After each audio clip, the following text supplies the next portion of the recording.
Madame, Monsieur, chères Gervilloises, chers Gervillois, chaque année, décembre annonce traditionnellement un mois de fête. La promesse des festivités de la Saint-Nicolas, de la célébration de Noël, mais aussi du décompte de la Saint-Sylvestre le 31 décembre pour le passage à la nouvelle année, tient en ces moments que nous souhaitons partager entre amis, en famille, à ces moments bien évidemment de joie, de convivialité et bien sûr de fête. Cette magie, j'ai souhaité la préserver. Aussi, avec l'aide des bénévoles et des services municipaux, nous avons souhaité mettre en place les semaines féeriques du mois de décembre. Nous avons été au rendez-vous du traditionnel défilé de la Saint-Nicolas et je veux ici remercier les bénévoles qui ont œuvré à la construction du char, en clin d'œil à la fois au projet de ville que nous voulons porter, mais aussi à la légende de Saint-Nicolas qui s'intitulait Marmot. Je veux remercier ces mêmes bénévoles qui ont concouru aux côtés des communes voisines, la Neuville devant Nancy, Fléville, Heillecourt, Ludre et bien évidemment Houndemont, au traditionnel défilé dont le passage s'est fait également à Jarville-la-Malgrange. Un défilé qui a réuni un certain nombre d'entre vous pour partager cette magie. Ces moments sont nécessaires. Ils le sont pour nous rapprocher, pour resserrer les liens, pour faire solidarité. Mais si ces moments sont nécessaires, à eux seuls, ils ne peuvent apporter toute la réponse. Pour celles et ceux qui ont besoin, qu'on les accompagne, qu'on les soutienne, pour se réaliser, pour se construire, pour s'épanouir individuellement et collectivement. Je veux avec vous partager ici une conviction profonde. À nos enfants et nos petits-enfants qui apprennent à grandir, à nos jeunes parents qui apprennent à le devenir, à nos familles qui, quand bien même peuvent parfois partager des moments difficiles, traverser des épreuves, cherchent avant tout à s'épanouir, à nos parents et à nos grands-parents qui veulent partager leurs expériences plus que leurs peines, parce que leur éducation leur a inculqué de garder discrètement celle-ci, ou tout simplement parce qu'ils veulent plus partager le bonheur des leurs que leur propre douleur. À celles et ceux, quelles que soient les épreuves qu'ils aient traversées, quelles que soient les souffrances qu'ils aient connues ou qu'ils connaissent, je veux leur dire à toutes et à tous que le symbole de la République, le message fort du pays qui est le nôtre, l'originalité de notre modèle de vie, c'est ce qui tient en un grand dénominateur commun, le service public. Je veux dire à celles et ceux qui sont en difficulté, à celles et ceux qui ont besoin d'être accompagnés, que le service public doit être là, à la hauteur de ses missions, à la hauteur du moment pour répondre à leurs attentes et bien évidemment les accompagner tout au long de leur vie. C'est d'ailleurs pour cela que, dès notre élection, nous avons pris un certain nombre de mesures. Nous avons, conformément à nos engagements, augmenté les effectifs de la police municipale pour plus de sécurité et de tranquillité. Nous avons renforcé les effectifs du service état civil pour vous accompagner au quotidien dans vos démarches administratives. Nous avons répondu à un appel à projet pour pouvoir avoir un conseiller numérique qui peut vous accompagner dans vos démarches de dématérialisation de tous les actes de la vie courante et voire même vous aider aussi à vous rapprocher des uns et des autres sur la toile. J'ai aussi bien évidemment réorganisé les missions des ATSEM, le personnel communal qui intervient dans les écoles maternelles, en les reconcentrant à la fois sur les écoles, mais aussi sur des missions pédagogiques. Mais il nous faut aller plus loin. De 2008 à 2020, la commune de Jarville-la-Malgrange a tenté d'obtenir en vain le label Marianne. Ce label qui nous permet de dire qu'on coche toutes les cases d'un engagement de qualité du service public. Alors je prends l'engagement devant vous de construire pour vous et avec vous un service public plus simple, plus proche et plus efficace. C'est pourquoi un certain nombre de délibérations que je proposerai au conseil municipal vont aller en ce sens. Pour l'éducation de nos enfants, nous allons travailler avec des partenaires tels que la Caisse d'allocation familiale de Meurthe-et-Moselle, mais aussi le département de Meurthe-et-Moselle, à mettre en place des dispositifs de passerelle entre la crèche, la halte garderie, les classes, pour permettre bien évidemment l'accompagnement des enfants dans leur sociabilité, mais aussi permettre aux familles, et souvent en particulier les femmes seules, en situation de famille monoparentale, ces moments de répit nécessaires que nous devons leur accorder.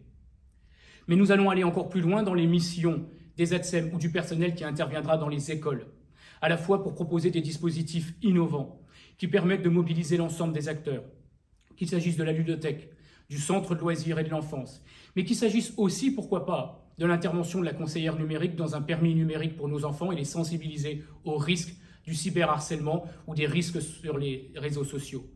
Nous allons aussi mobiliser la police municipale pour organiser des actions de prévention et de sensibilisation de nos plus jeunes avec le permis piéton, le permis cycliste et aussi le permis Internet. Il nous faudra aller plus loin, notamment pour nos plus jeunes adolescents, préadolescents et jeunes adultes qui cherchent à se construire. Et c'est pourquoi nous travaillerons à préfigurer un centre social, puisque l'objectif est de pouvoir mettre en place sur la commune ce lieu intergénérationnel qui offrira aussi des actions pour les adolescents.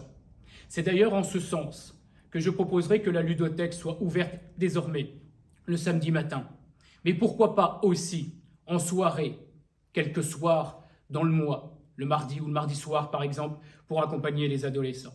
C'est en ce sens que nous refondrons aussi le projet éducatif de territoire pour associer l'ensemble des structures municipales et bien évidemment des partenaires. Pour accompagner nos familles, nous avons fait le choix de créer, et dans quelques semaines, elle ouvrira officiellement ses portes, la Maison des Familles. Ce lieu qui nous permettra de retrouver un lieu accueil parents-enfants, un lieu d'échange, d'information, d'expérience, mais aussi tout simplement de temps de répit pour les familles, pour pouvoir échanger sur leurs difficultés à être aujourd'hui parents. Parents, cela s'apprend, mais cela doit aussi pouvoir s'accompagner. Ce lieu sera ouvert aux professionnels qui interviendront dans les champs de l'enfance, de la petite enfance, de l'action sociale. C'est le souhait de mutualiser un réseau de la petite enfance qu'on appelait auparavant réseau d'assistantes maternelles avec la commune de La Neuville-devant-Nancy. Cette maison abritera un appartement également pédagogique pour permettre des ateliers tels que le Centre communal d'action sociale les propose, mais aller plus loin avec une complémentarité d'action avec la direction des solidarités des familles. C'est ce lieu même qui abritera les ateliers numériques. Oui, il nous faudra vous accompagner dans la démarche de dématérialisation des actes de la vie et dans la dématérialisation des relations entre l'administration et l'usager. Mais si il nous faut vous accompagner, je veux que nous gardions un point d'honneur à la nécessité d'avoir, en toutes circonstances, un point de relation, parce que la relation humaine, le contact humain est la clé nécessaire pour chacune et chacun d'entre vous. Notre conseillère numérique vous accompagnera individuellement ou collectivement à l'appropriation de ces outils. L'état civil sera désormais ouvert sur des plages horaires étendues, y compris le samedi matin, pour vous permettre de concilier votre vie personnelle, votre vie professionnelle et tous les impératifs auxquels vous devez faire face dans votre relation avec l'administration. Nous irons également plus loin pour la qualité du cadre de vie. Dès le mois de janvier, nous allons déployer la brigade de l'environnement sous l'autorité du directeur de l'Office municipal de la sécurité et tranquillité publique, laquelle brigade de l'environnement aura pour objet de mobiliser un réseau de bénévoles et d'acteurs tels que les bailleurs sociaux dans la lutte contre les dépôts sauvages, dans la prévention et les messages nécessaires à entendre et à mettre en exergue sur la préservation de notre environnement. Et puisqu'il s'agit de l'environnement, je veux vous dire ici que nous travaillons aussi à renforcer les effectifs du service de l'écologie paysagère et de l'aménagement. Celles et ceux qui travaillent à embellir notre ville, pas seulement par les actions de fleurissement, pas seulement par les actions de décoration des ronds-points ou des entrées de ville comme vous l'avez pu voir, mais par des projets plus forts tels que la désimperméabilisation des cours d'école, la création d'îlots de fraîcheur ou le parc urbain. Pour plus de sécurité et de tranquillité, nous continuerons à renforcer les effectifs de la police municipale, mais nous travaillons d'ores et déjà avec les bailleurs sociaux, et je le proposerai aux syndics de copropriété privée sur le territoire de la commune, à la mise en place avec les services de l'État d'un dispositif de correspondants de nuit pour lutter efficacement contre les incivilités et les squats d'immeubles. Toutes ces actions, nous les mettons en œuvre parce que je suis intimement convaincu d'une chose. Le service public doit être à la hauteur de ses missions. Il doit être à la hauteur des attentes de nos concitoyens. Il doit, dans une commune comme la nôtre, qui connaît un nombre de familles de plus en plus important en difficulté, un nombre de familles monoparentales de plus en plus important, un nombre de familles en pauvreté économique, parfois sociale, parfois affective. Il doit être là pour les sécuriser, pour leur dire ce que la République porte comme message. Chacun doit pouvoir se réaliser dans la promesse républicaine qui est la nôtre. Bien sûr, il ne peut pas y avoir de service public de qualité sans agents publics impliqués au quotidien.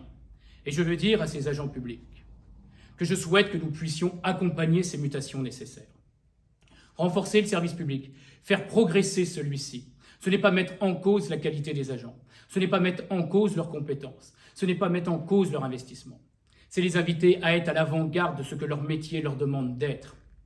Être agent du service public, ce n'est pas être un métier comme un autre. C'est un métier particulier. Celui qui nous vaut effectivement d'avoir d'abord en tête la construction de l'intérêt général avant de pouvoir poser la question de revendication, aussi légitime qu'elle soit, syndicale ou salariale. Mais je veux rassurer ici l'ensemble des acteurs et au premier rang desquels les agents publics.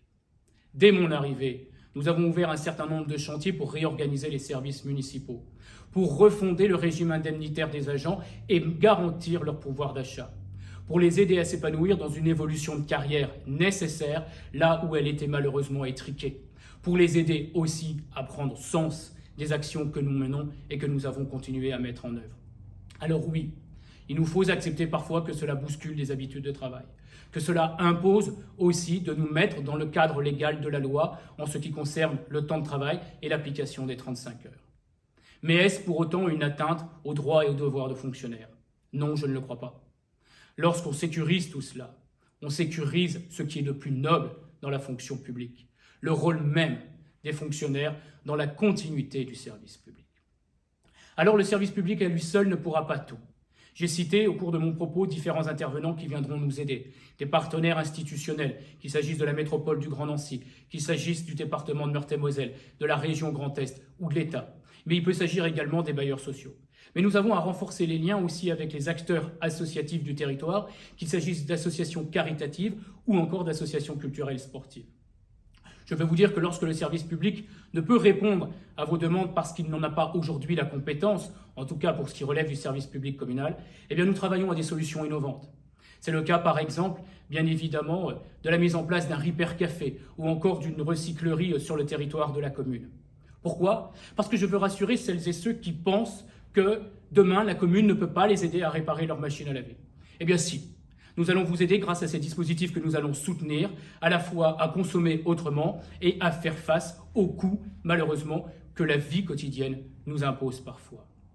Ces solutions innovantes et créatives, il va falloir les pousser au-delà des limites dans lesquelles parfois on s'enferme, celles qui consisteraient à imaginer que le service public ne peut guère évoluer, ne serait guère élastique, ne serait guère adaptable. Je ne le crois pas.